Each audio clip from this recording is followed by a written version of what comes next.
¿Qué pasa si acerco una chincheta a un globo?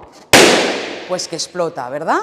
Pero, ¿qué pasaría si subimos a una persona en 1800 chinchetas o, lo que es lo mismo, en una cama de clavos? Esto es posible gracias a una ley de la física, que es la presión. La presión es la fuerza que se ejerce sobre una superficie determinada. Es decir, ante la misma fuerza, si hay una superficie muy grande, la presión que se ejerce es menor en cada uno de los clavos. ¿Qué creéis que pasará si alguien se tumba en esta cama de clavos?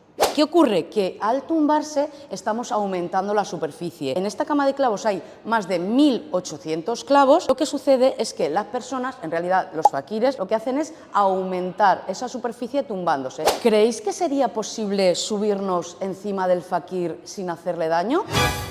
¿Cómo creéis que sería posible? Recordadlo, cuantos más clavos, más superficie, menos presión. Cuantos menos clavos, menos superficie, más presión. Pues esto podéis venir a descubrirlo al Museo de les Ciències. Os esperamos.